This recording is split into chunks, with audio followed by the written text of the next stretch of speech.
शुभ सकाळ. आज शनिवार आहे आणि सकाळची शाळा असते बघा. पण श्लोकला मोवीला शाळेला सुट्टी आहे.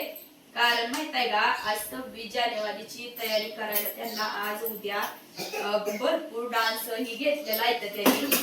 त्याच्यामुळे सगळे तयारी कपडे बिपडे काय आणायचे असली तर आणा म्हणून त्यांना सुट्टी दिली आहे. आणि बाईची तर तयारी रात्रीच करून ठेवली बघा निम्मी अर्धी बी. कारण आज पण भरपूर काम आहे. ती मेहंदी तर झाली तिची काढून आता. तर म्हणून म्हणलं सकाळी सकाळी अगोदर चहा पिऊन मग परत आपल्याला काय करूया, आज बाबाला डबा पुरतं ही केली आता वांग्याची भाजी केली.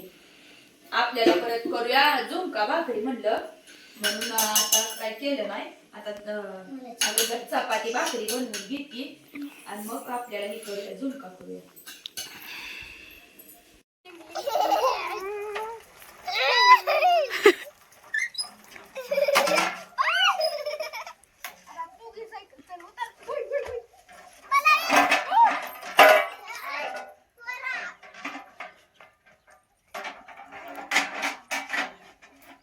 कशाला ठेवलंय रे ती?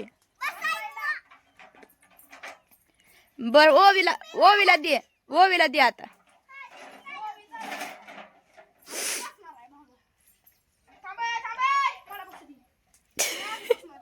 आता ओवी मॅडमला काय सायकल चालवून श्लोकला घेऊन जायला यायचं. आमची सायकल पण ठिकाणी फ्रॅक्चर झालेली आहे बरं का. एवढी काय चांगली सायकल आहे ती. हा चला.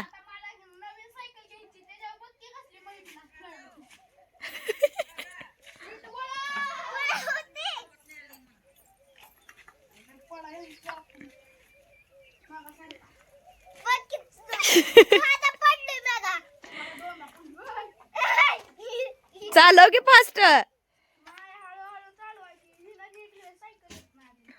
ओवीला वय सायकल पण ओवीच्याच मापाची दिसते यार. तुझ्यासारखी सायकल कुणालाच येत नसेल चालवायला. येते का? हात सोडून मागात टांगून लय भारी येते. आता काय आज सुट्टी म्हणल्यावर काय शाळेला तुमची अशी मजा मस्ती तर सुरूच राहणार आहे. त्याच्यामध्ये नाचू नको बाळा, बाहेर या. आज काय शेळ्या चरा सोडल्या नाही त्याच्यामुळे त्यांना घरीच खायला टाकलंय.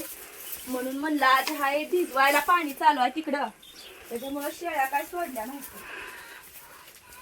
म्हणून टाकलंय खायला त्यांना.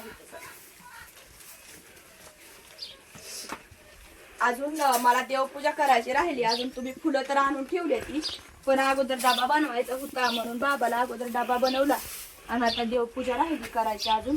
चला आता पटकन छान अशी देवपूजा करून घेते. उशीर तर झालाय आज, पण असू द्या. चला आता म्हणलं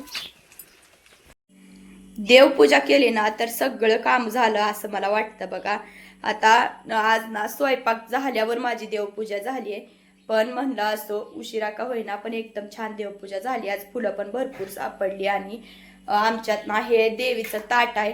तर तुम्ही कमेंट केली होती मला की कळसवर नको ठेवू म्हणून, पण हे देवीचं ताट आहे त्याच्यामुळं ह्या टेबलवर मी देवघर ठेवलेला आहे. तर ती इथं ताट आहे आणि खाली तर काय आपण ठेवू शकत नाही. समर्थांचं ग्रंथ येत खाली आणि इकडच्या साईडला ताट आहे, त्याच्यामुळे मला जागा पुरत नसल्यामुळं मी ते वर ठेवलेलं आहे बरं का. पण असं तुम्ही सांगितलंय तर मी नक्कीच कळस खाली ठेवण्याचा निर्णय घेतलाय. पण बघू आता व्यवस्थित जागा करून मग मी तो ठेवीन. पण आज तरी मी अशी छान अशी देवपूजा केली आणि देवपूजा केली ना की एकदम मन एकदम प्रसन्न होतं बघा. आणि एकदम छान आपलं सगळंच काम झालंय आणि एकदम हलकं हलकं असं वाटतं. चाफ्याची फुलं ना एकदम छान अशी यायला लागली ती आता. आणि चाफ्याच्या फुलांनी ना एकदम भारी वाटतंय देवपूजा केल्यावर आणि लवकर सुकत पण नाहीत. तर चला तुळशी पुढं पण थोडीशी रांगोळी काढायची, कारण आज ना मोकळा वेळ भेटलेला आहे मला. रोजच्या धावपळीत ना मला रोज तुळशी पुढं रांगोळी काढायला काय वेळ भेटत नाही बरं का, पण सुट्टी दिवशी मात्र मी काढते. तर चला. सकाळपासून वारं सुटलं नव्हतं, म्हणलं बरं झालं आज वारं सुटलं नाही, पण आता केली त्यानं सुरुवात थोडं थोडं सुटायला. पण कालच्या एवढं नाही, काल जरा जास्तच वारं होतं. आणि ही गोकर्णाचा बीन आम्ही ह्याच्यामध्ये लावला होता बघा.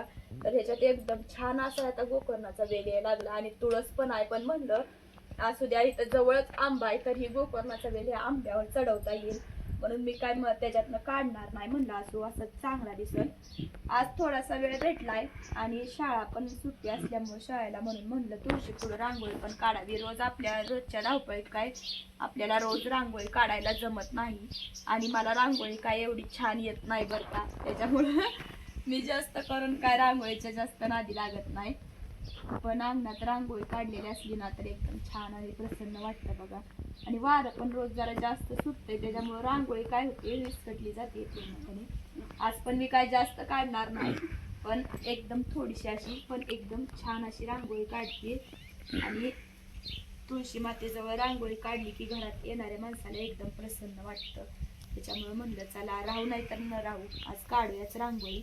आणि माझा गोकर्णाचा वेल पण तुम्हाला कसा वाटतोय ते मला कमेंटमध्ये सांगा बरं का. आणि असा कुंडीतच ठेवू का छान येईल ना कुंडीत का दुसरीकडे कुठं लावू तर त्याच्याबद्दल तुम्हाला काय माहिती असेल तर ते पण मला तुम्ही सांगा. एवढं ऊन पडलंय आणि एवढ्या कडक उन्हात यांना मस्त पैकी पाणी मारावं म्हणतं ह्याच्या अंगावर नुसतं पळायला लागलंय बघ. गार गार वाटल म्हणून म्हणलं चांगलं पाणी मारावं तर पळायला लागले इकडे तिकडे. उन्हात बांधली होती सकाळपासून म्हणलं आता गार करून बसलं म्हणजे बसवल्यावर निवांत बसलेली.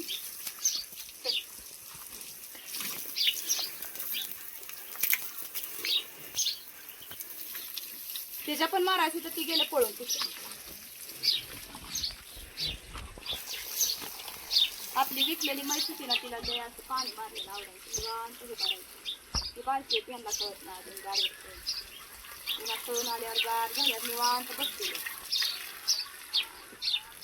मिरच्या आणल्या का तू? मिरच्या आण म्हणलं होतं तुला आपल्याला पिठलं बनवायचं. बर बाकी सगळं काम झालंय आता माझं पिठलं बनवायचं तेवढं राहिले. आता ह्यांना पाणी माझा कसाच बसलाय कसा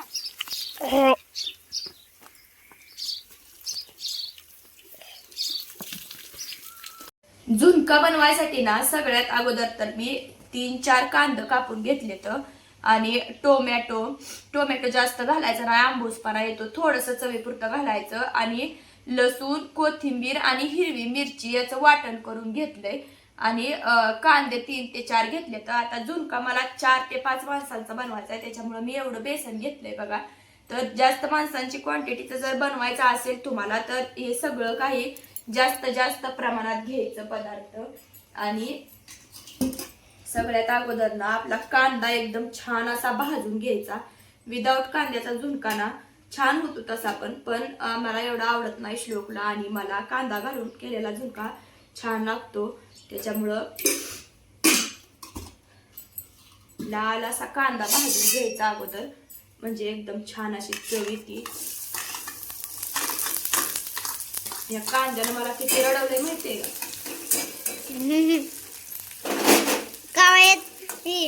कवितात बी आलं कांदा आपल्या रडवत होती. कांदा रडवते दरवेळेस कापताना.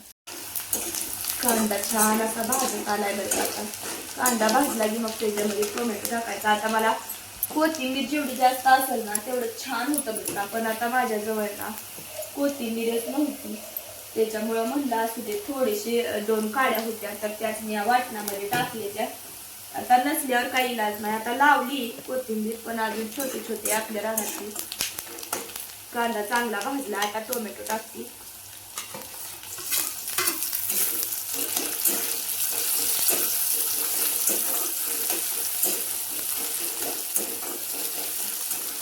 टोमॅटो जास्त टाकलं नाही आंबूसपणा येईल म्हणून थोडंच टाकले. आपली चव छान येते टोमॅटोला पण. आणि केलेलं वाटण हिरवी मिरची जास्त टाकली नाही कारण पोरांना पण खायला यावं म्हणून हिरवी मिरची थोडी टाकली मी. हिरवी मिरची आणि लसूण आणि थोडीशी कोथिंबीर टाकली.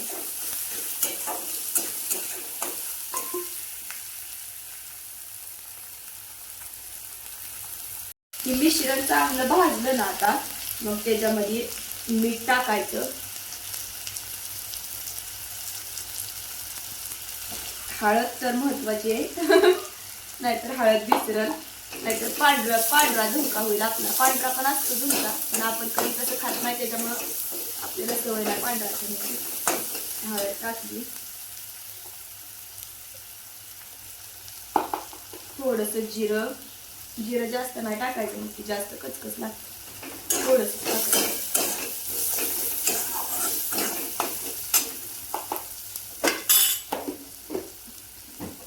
आणि आता हे चांगलं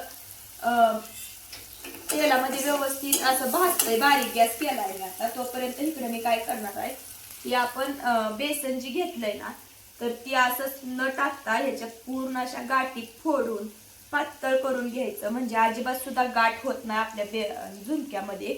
आणि जर बेसन असंच टाकलं ना, मी ना अगोदर झुणका भाकरी बनवायची म्हणलं ना, तर मला वाटायचं सगळं गॅसवरती ही सगळं असं मी बघितलेलं ना करताना, आजीबाईनं ही तर करताना बघितलेलं. तर ती कसं करायच्या, ही बेसन आहे असंच कोरडं ह्याच्यामध्ये टाकायचं आणि ते पूर्ण ह्याच्यामध्ये कालवायचं आणि मग त्याच्यावरनं काय करायचं, पाणी वतायचं. तर त्याचा सगळीकडे राडा होऊन जायचा बरं का गॅसवर ही सगळीकडे. त्याच्यामुळं मला झुणका करायला पण नको वाटायचा आणि खायला पण नको वाटायचा.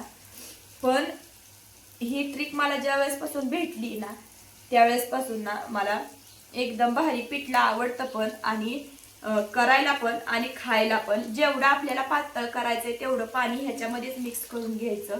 हात तर आपण अगोदर स्वच्छ धुतलेलाच असतो बरं का, स्वयंपाकाला बसल्यावर आपण स्वच्छ होऊनच आलेला असतो. त्याच्यामुळं आता मला जरा जास्तच पातळ करायचंय, कारण घट्ट आमच्यात कोणाला आवडत नाही. त्याच्यामुळे मला पातळ करायचंय, म्हणून मी थोडस जास्त प्रमाणात पाणी याच्यामध्ये वतलेलं आहे. आता व्यवस्थित आपल्या गाठी फुटलेल्या असते त्याच्यामुळे असं आपण बिनधास्त टाकू शकतोय. आता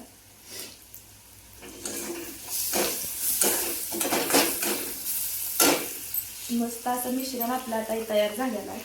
पूर्ण एक सुद्धा गाठ नाही, काय नाही, पूर्ण एक जीव हाताने हलवलेला असतं. आपण पाण्यात अगोदर थोड्या पाण्यात कालवायचं, मग जास्त पाणी वतायचं आणि आता याला फोडणी द्यायची.